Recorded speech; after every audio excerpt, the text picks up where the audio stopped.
Biologists who study evolution have always been interested in animals that developed on islands. In some situations, animals on islands changed over time and came to look very different from the same species that lived on the mainland. The experts point to animals such as the dwarf elephant that once lived on the Mediterranean island of Cyprus. The animal is now extinct. When it lived, however, it was only the size of a small horse.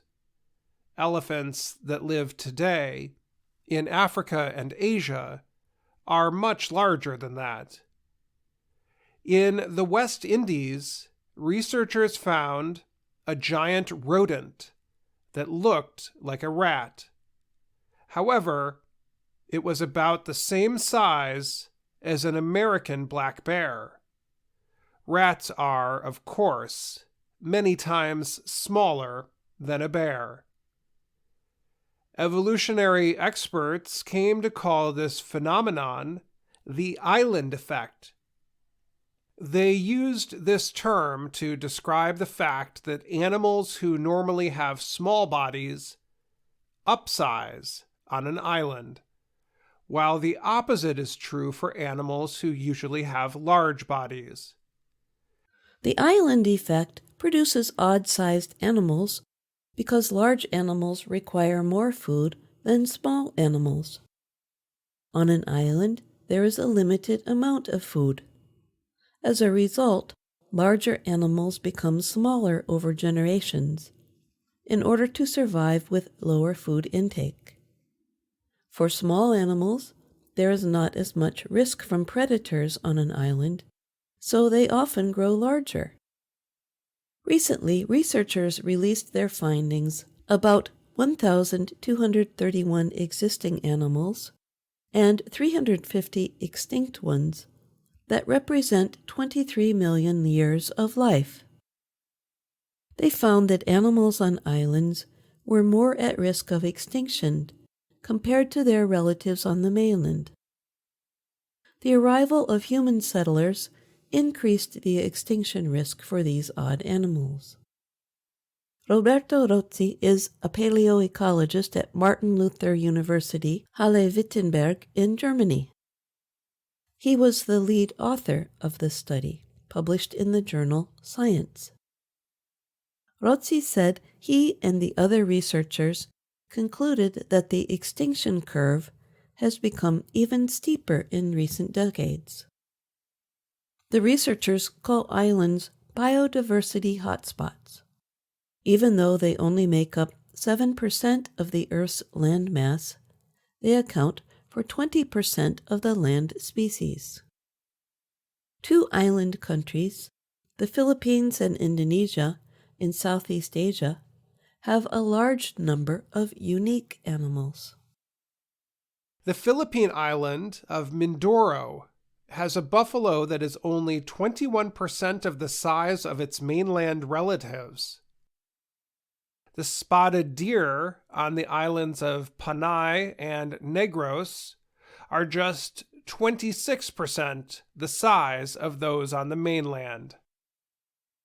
Indonesia's island of Flores is also a laboratory for the island effect, which is sometimes called Foster's Rule.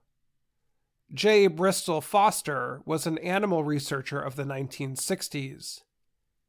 Flores was once home to small elephants, giant rats, and a kind of giant stork. There was even a very small human species once living on the island called Homo floresiensis that was about 106 centimeters tall. That human species was later called the hobbit, and it died out about 50,000 years ago. Katie Lyons co-authored the study. She is a paleoecologist at the University of Nebraska in Lincoln. She called the island animals weird and wonderful. However, she noted that many of those animals are already extinct, and of the ones that are still alive, about 50% are at risk of dying out. She and the other researchers said the speed of island extinctions started increasing 100,000 years ago. They said, humans played a large part in extinctions. The report noted humans hurt the ecosystem that supported the unique animals, hunted them, destroyed their living spaces, and brought disease and unwanted invasive species.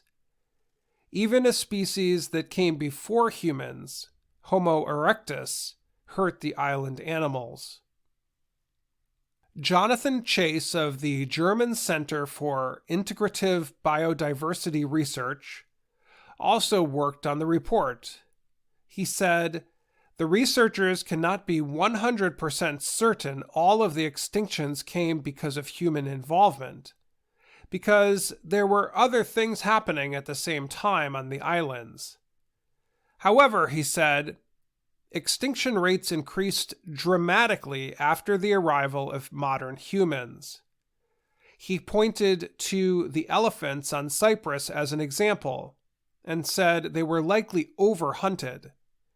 He said, before humans arrived, there may have only been a few hundred, and it didn't take long for them to disappear. I'm Dan Friedel. And I'm Jill Robbins.